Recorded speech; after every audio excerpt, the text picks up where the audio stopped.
So, something on TikTok reminded me of something, so I wanted to dive into it. When we're mentally ill, we're constantly told that we can't love anyone until we love ourselves.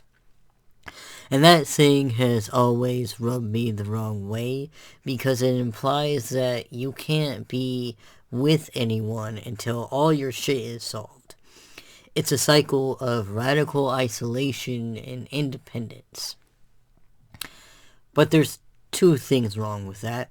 One, this implies that healing and self-work has a end date, when in reality, when one problem is solved, there's always something else to improve upon. That's what makes us human, is to seek and expand upon knowledge because we are imperfect. Two, this implies that you have to solve everything by yourself, and only isolation will make you love yourself. But independence is not isolation, and independence doesn't always mean by yourself.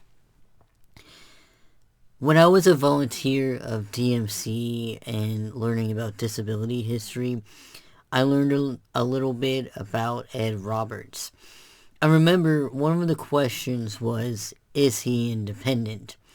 And I shook my head no, because Ed had a caregiver. He had help. But he was independent because he advocated for himself. He was in a movement. He did things in his life that were his own accord. He just had help with some functionality. Independence looks different to everyone. See, we are social creatures. And a lot of the time, the people who can't love themselves were given a blueprint of a type of love that was void or toxic, and it's the only copy of love they were given. We are a monkey see, monkey do type of species. The truth is, we don't grow out of that. So when a person is given a toxic kind of love and you tell them that they can't be with anyone until they love themselves, they are still stuck with the problem that they don't know what a healthy love looks like to experience it. So even by themselves, the same pattern continues and it normalizes it when you're by yourself, because then there is no other interaction. Unless you go into maladaptive daydreaming, in that case, invisible people they know are interacting. But I think a solution for a person to love themselves is to show them what love looks like and to give them the space to practice it. Give them choice. Now, on the other side of that coin, one, not everyone can do everything. There are different people on this earth for a reason.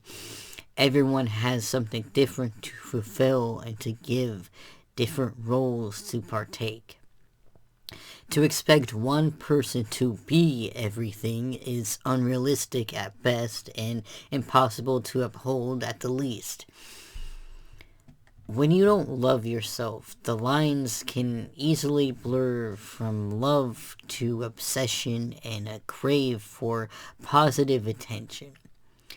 This part is what makes most people uncomfortable, to say the least. And this is also the stage where the adoptive learned toxicity comes into play. I believe this is why there is a saying, you can't love anyone until you love yourself. Because there is undoubtedly a stage in people who don't love themselves, who attempt to love other people by trying to engulf themselves with another person, and can either try to practice love with the toxic tools they were given because, again, that's all they know, or they learn that those are the tools that you can throw at someone to hurt them.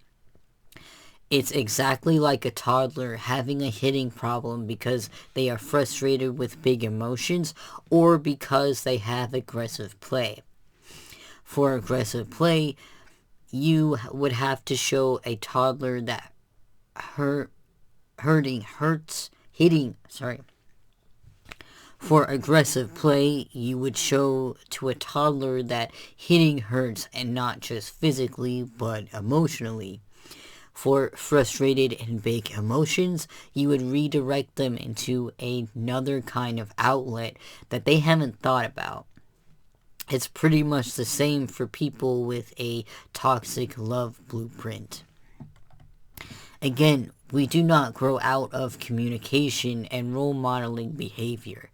You have to communicate your boundaries, how you want to be treated, when something hurts, when something is uncomfortable. But also, you can't expect someone to treat you a certain way if you don't follow it yourself. Again, we are social creatures. We are monkey see, monkey do. We do not grow out of this. Even if you stand your ground in a certain belief or behavior, it is going to be socially confusing if someone says they stand for a belief or one thing or wants to be treated in a certain way, but then says or actionizes something that is the opposite. Building self-love is the balance between knowing what a healthy love is in the first place by surrounding yourself with people who practice it, and being aware enough to know where your adoptive toxic parts are from that single blueprint, and finding ways to redirect those parts into something more loving and constructive.